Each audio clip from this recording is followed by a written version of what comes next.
Hey there, and welcome to our garden here in mid-October. I'm out here taking a walk, and I thought I would show you what is still growing here in Indiana in October.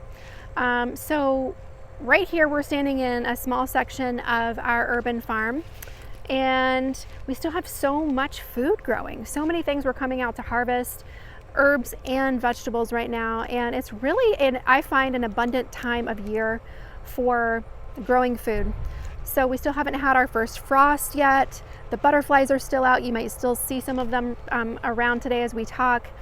We still have bees and pollinators out. It's still a really abundant time of the garden. So I thought, why not do a video and show you what's going on.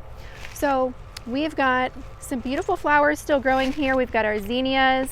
Some of them are starting to brown, and some of them we still have browning, but we also have some that still haven't even popped yet.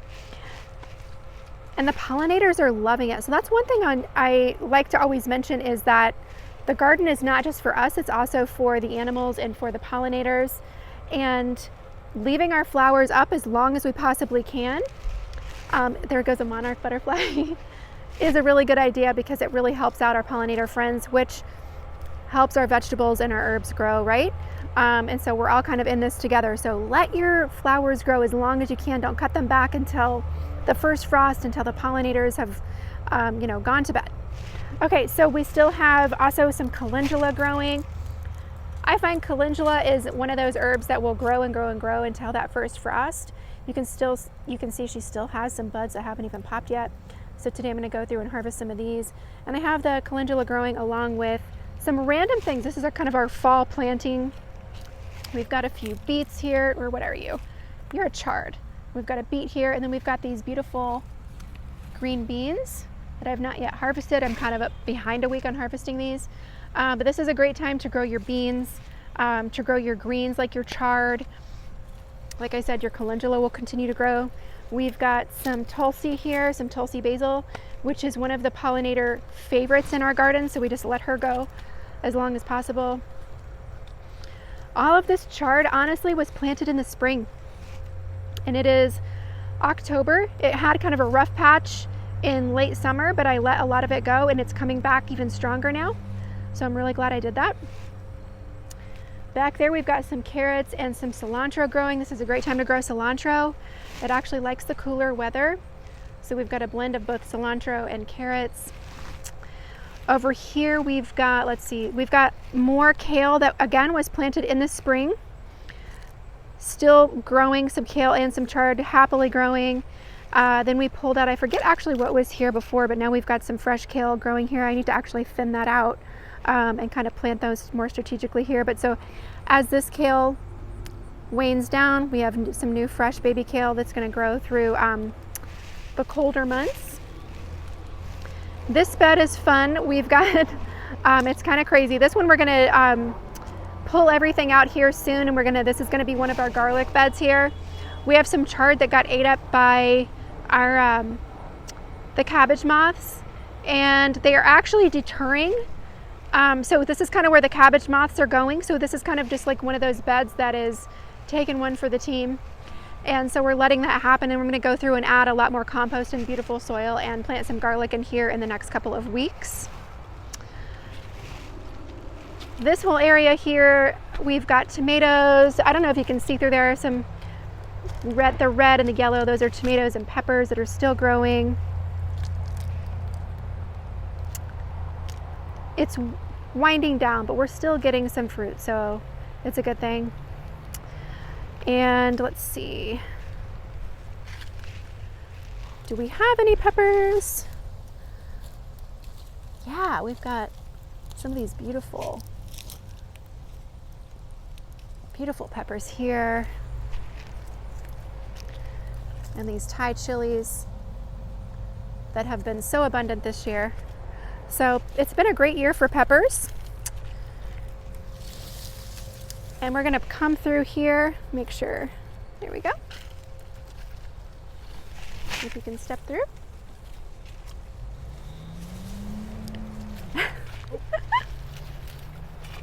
We're caught! We'll lift up the flowers. There we go. The zinnias can actually get really heavy. Hi, little butterfly. Yeah. She's happy. She's like, why are you in my space? She's hanging out until we get out of her way. So we'll let her get back to her business. So here we've got another pollinator patch here. I always like to plant pollinator patches throughout the garden that honestly I just let it go for the pollinators. I don't even cut them and bring them into the house anymore because the pollinators could use everything they can get. Everything looks a little messy, but it's still really productive. We've got a lot of cilantro growing. We've got greens, dark leafy greens growing over there. We still have red clover, which we use for teas and medicine making.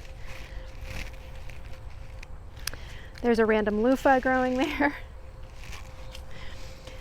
I don't know if you can see how abundant all of this Tulsi is here. And if the camera is able to pick up all the beautiful pollinators.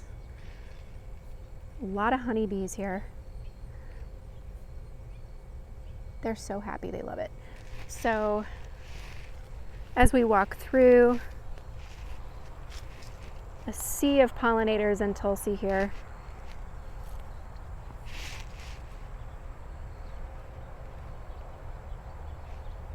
Oh, we'll back up here. One thing I wanted to show is we planted these beans here, and honestly, I've just neglected this area. Things got busy, and so we did harvest some beans, but I'm letting them go to their seed so that we can save the seeds for next year. As you can see inside here, look at this.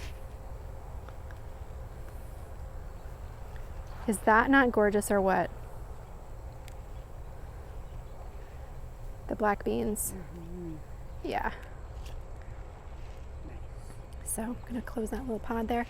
So they've climbed all the way up. That's an elderberry tree. You can't really tell because it's just beans and loofah right now. But so we'll go through here in another week or so once things have really dried out, and we'll harvest all of those beans. And let's see, we'll walk through here.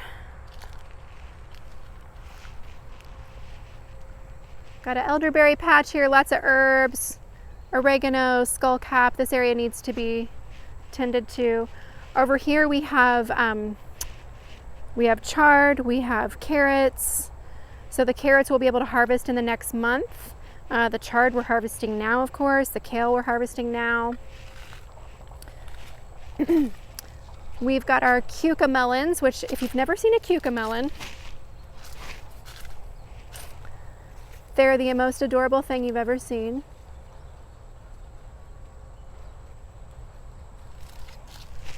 It's like a cucumber and a watermelon in one. Adorable. We actually have trouble eating all of these, so but it's nice because if you need a fruit. That might be really loud. Sorry. It's just really good. You can kind of look over here and see how much is taken over the fence and all the way up there on top of the trellis. That really came from about 4 tiny plants. So that gives you an idea. When your cucamelons are happy, they will go to town. So we're going to walk down this aisle here.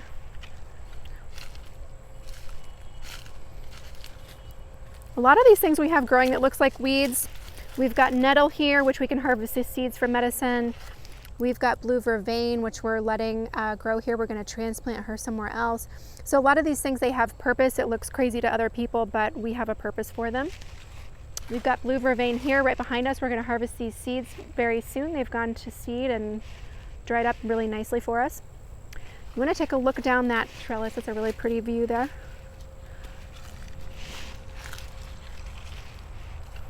You can see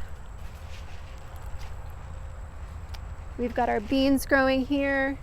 We're going to let these dry out. We've harvested quite a few, so we're letting the rest of these dry out, and we'll harvest the beans from the inside. And then you can see here all the cucamelons kind of hanging down.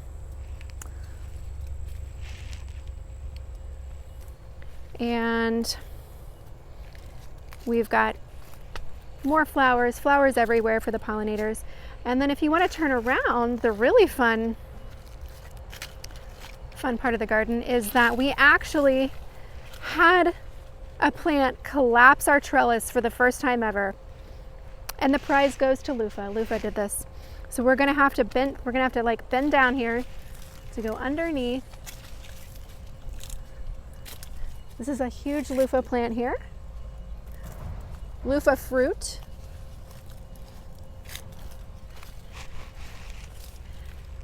And so all this is kind of, there's so many more loofahs right up here. You're kind of like covered by the leaves, but there's like 4 or 5 loofahs just sitting here on top.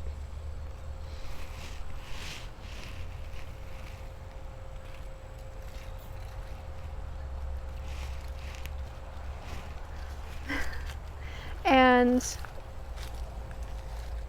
the cool thing is you can actually, people have asked, you can actually eat it like a fruit or a cucumber when it's in this stage, if you want to get a little closer here. Up to about twice this size.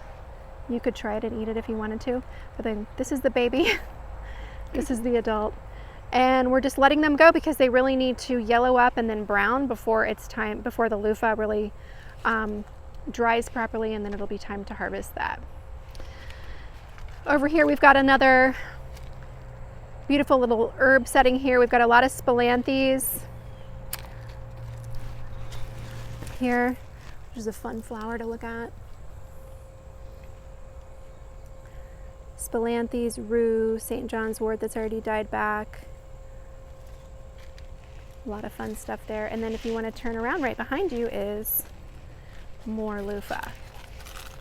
It has taken over the garden, which has been delightful and surprising because it's my first time growing it. So you can see there's another absolutely huge fruit. They're growing on the ground. So all of this, we're just waiting for her to turn so that we can harvest her. So that's going to be a fun fall project for us. Yeah, she's kind of, can you see over here? Mm-hmm. She's just hanging. So this is an elderberry tree that has become, actually some of her branches have broken, which is okay. I'll go through and trim it, but have broken from the weight of the loofah and also the beans as well. It's hilarious. So she's become kind of a trellis for them. Good job, elderberry. You're doing great. So that's a little bit of our garden. We just harvested a lot of our, well, all the rest of our sweet potatoes. We were able to harvest, I don't know, altogether probably 2 or 3 5-gallon buckets of sweet potatoes, potatoes as well. So many wonderful things from the garden this year, but I just wanted to show you what it looks like here in mid-October because people think of the garden really only being for spring through fall or spring through summer, but fall can be a really beautiful, amazing time of year for the garden. So that's it. I just wanted to show you a tour of what it looks like here. I love coming out here every day and just kind of soaking it in and being so appreciative of all this garden has provided us throughout the whole year. So happy gardening to you. I hope that it was a great season for you, and I will see you in the next video. Bye-bye.